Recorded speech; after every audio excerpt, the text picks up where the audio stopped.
এই মাদ্রাসার সম্মানিত অধ্যক্ষ সহ শিক্ষকবৃন্দ, আজকের এই মহফিলের প্রধান অতিথি সহ যারা উলামা একরামগণ এখানে উপস্থিত হয়েছেন, আজকের এই মহফিলে কালীগঞ্জ জেলা পরিষদের সদস্যর প্রতিনিধি হিসাবে কালীগঞ্জ জেলা পরিষদের পক্ষ থেকে সবাইকে মুবারকবাদ জানাচ্ছি, ধন্যবাদ জানাচ্ছি, কৃতজ্ঞতা জ্ঞাপন করছি। কারণ এই মাদ্রাসা কালীগঞ্জ জেলা পরিষদের মধ্যে একটি বৃহৎ মাদ্রাসা, ঐতিহাসিক মাদ্রাসা এবং অনেক ইতিহাস বিজড়িত এই মাদ্রাসা। এখানে দিনের খেদমত হয় এবং ছাত্ররা এখান থেকে জ্ঞান অর্জন করে এবং সেটা দুনিয়া নয় আখিরাতের জন্য প্রস্তুতি এখান থেকে করা হয়। এই সিংগুয়া মাদ্রাসায় আজকে আমরা উপস্থিত হতে পারে সত্যি আনন্দিত, এবং যারা এখানে উপস্থিত হয়েছেন দূর দূরান্ত থেকে এখানে আগত ওয়াজ শুনতে এসেছেন, সবাইকে আমি মুবারকবাদ জানাচ্ছি।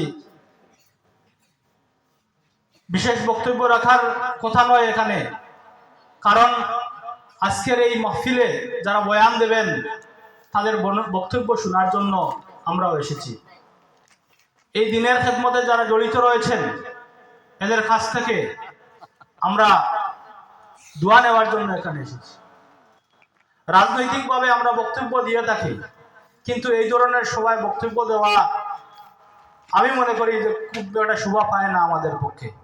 আজকে এখানে দূর দূরান্ত থেকে, সুদূর অন্যান্য রাজ্য থেকে বক্তারা এখানে এসেছেন, ওনাদের মূল্যবান বক্তব্য এখানে রাখবেন। এখানে উপস্থিত হয়েছেন আইনজীবী দাইয়ান হোসেন সহ হাফিজ রশিদ আহমদ চৌধুরী সাহেবের বাতিজা অ্যাডভোকেট জুনাইদ আহমদ সহ ফজলুর রহমান তালুকদার সহ আরো অনেকে এখানে উপস্থিত হয়েছেন। আমার জেলা পরিষদের তরফ থেকে আমি তাদেরকে মুবারকবাদ জানাচ্ছি, ধন্যবাদ জানাচ্ছি। এই মাদ্রাসার সঙ্গে আমি প্রতিনিধি নির্বাচিত হওয়ার পর থেকে একটা নিবিড় সম্পর্ক তৈরি হতে যাচ্ছে। এই মাদ্রাসার শিক্ষকবৃন্দ যারা রয়েছেন ওনাদের সাথে নিয়মিত যোগাযোগ হচ্ছে আমাদের। আমি ইনশাল্লাহ, আপনারা সবাই দোয়া রাখবেন যে আমাকে যাতে ইসলামের রাস্তায় আল্লাহ কবুল করে এই জেলা পরিষদের প্রতিনিধি হিসাবে বা জেলা পরিষদ সদস্য হিসাবে যাতে আপনাদের খেদমতে সবসময় থাকতে পারি। ভোটের আগে যেভাবে প্রতিশ্রুতি দিয়েছিলাম যে সুখ দুঃখে আপনাদের পাশে থাকার চেষ্টা করব ইনশাল্লাহ।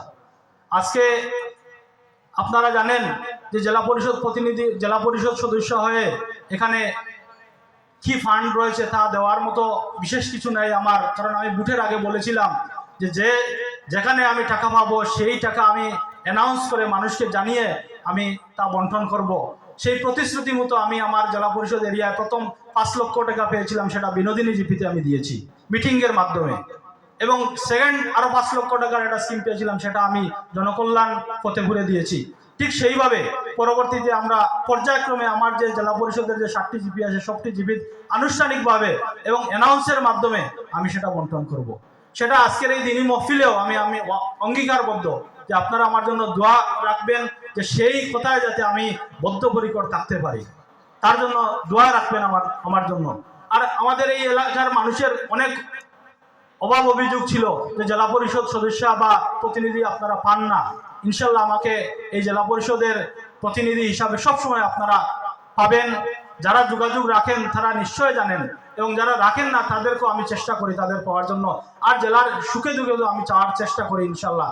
আপনাদের বহুত মানুষ যোগাযোগ করেছিলেন পিএমওয়াই গড় নিয়ে, রাজনৈতিক বক্তব্য হয়ে যাচ্ছে, আমি সেদিকে যাচ্ছি না।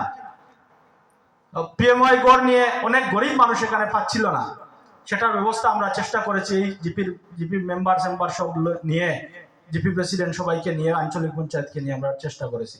ঠিক এই মাদ্রাসার প্রতি আমরারও যথেষ্ট দায়বদ্ধতা আছে।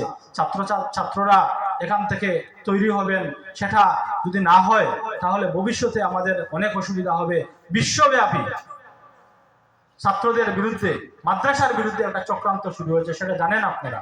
সেটা যেদিকে আমি যাচ্ছি না, সময় খুব কম, অনেক কথা রয়েছে সেদিকে। আপনারা মানে দিনকে জিন্দা রাখতে হলে আমি মনে করি যে একজন জেনারেল শিক্ষিত মানুষ হিসাবে মনে করি যে মাদ্রাসাকে সর্বপ্রথম কায়েম করতে হবে বা এখানে প্রতিষ্ঠিত করতে হবে।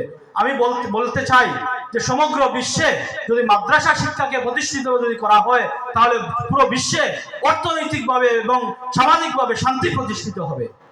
পুরো বিশ্বে সেটা যদি স্বীকৃতি দেওয়া হয়, সেটাকে সব দেশে যদি প্রচলিত করা হয় তাহলে শান্তি আসবে সমাজে।